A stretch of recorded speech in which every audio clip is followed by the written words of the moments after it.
Welcome back, Warriors, to another Battlefield 2042 video. I'm your commanding officer, Major Doodleman149, and in today's briefing I'll be going over why the reintroduction of classes to Battlefield 2042 is a bad move. Now, before you fly down into the comments section and give me shit for this, hear me out until the end so I can fully explain what I mean. After that, if you still think I'm a jackass, feel free to let me know in the comments below. Now, let's get into this controversial topic.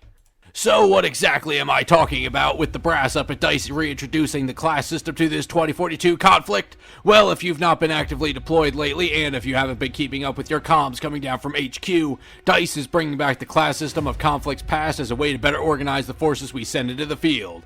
Along with this organization, resources and material are also being redistributed to the specific classes to ensure the right gear gets to the right soldiers. This means that gadgets will become restricted, and each class will deploy with a default item to benefit them in the field, while also providing further weapons training to improve their performance with certain weapon types.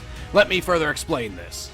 The first class, Assault, will include McKay, Sundance, Dozer, and Zane. These soldiers are tasked with eliminating enemy infantry and taking the fight to the enemy from the front lines. They will now be properly equipped for this role. This class will have access to a standard issue med pen to give themselves a shot of adrenaline on the battlefield to help them recover from an engagement faster. This class will also have the gadget options of the Smoke Launcher, the IBA Armor Plate, C5 Plastic Explosives, and the M18 Claymore. They're also the only class to have access to the recently introduced Concussion Grenade. They've received extra training with assault rifles and are authorized to carry 3 more magazines than the standard soldier. The next class is Engineer. This class will include Boris, Crawford, and Liss, and focuses on supporting and defeating armor.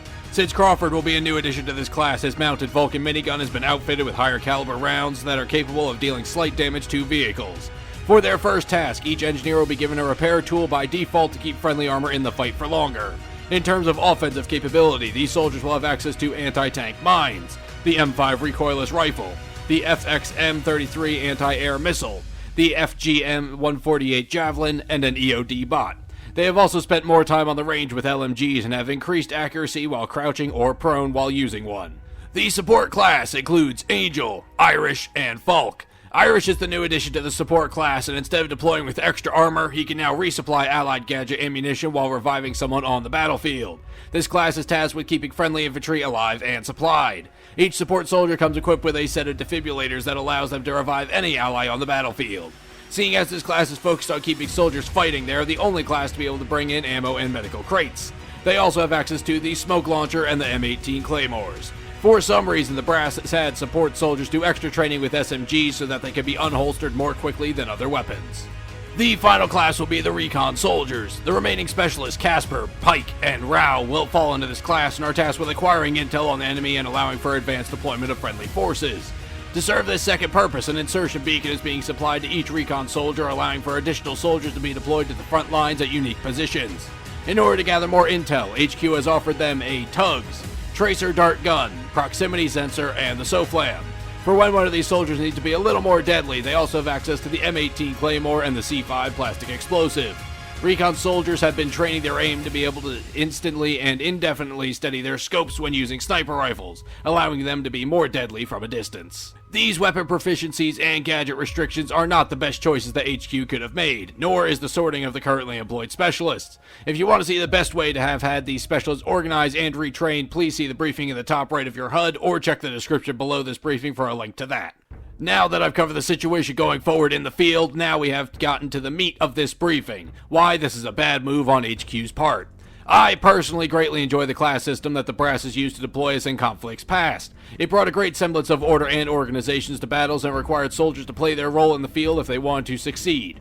This would have been a great way to deploy the soldiers during this 2042 conflict, if they had employed this organization from the beginning. Every soldier that has stuck with this conflict from the beginning, including your CO, has gotten used to a certain level of freedom on the battlefield, allowing you to change your role on the fly and being able to fight how you wanted, when you wanted.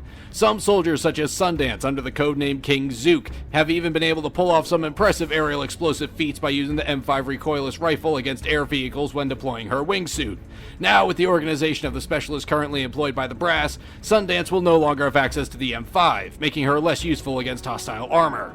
The same goes for Angel. He used to be able to fight hostile armor and call in a black market crate to resupply his rockets on the fly.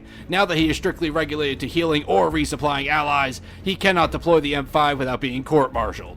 This would also prevent the other classes from being able to be self-sufficient when it comes to ammunition.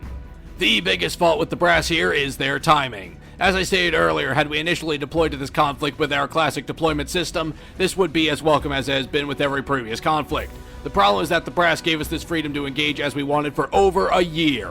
14 months to be exact. For over a year we've been able to fight as we wanted, and now they are deciding to restrict us back into fighting as they want. The brass is hoping to bring in veterans of conflicts past by changing this organizational structure. However, those veterans that came into this conflict early and very quickly requested reassignment are not coming back. This restriction of classes will not address the other issues on the battlefield that also drove away those veterans. This was just one big issue that is being resolved much too late. Now all this will do is drive away the newer recruits and the veterans who got used to the way this conflict was fought. In my personal field-tested opinion, this move will not be the big win that DICE thinks it to be. In fact, it may burn more soldiers than it brings in. So that is all, warriors. That is why I know reintroducing classes to this 2042 conflict is a bad move from HQ. To boil it down to a single phrase, it is too little, too late.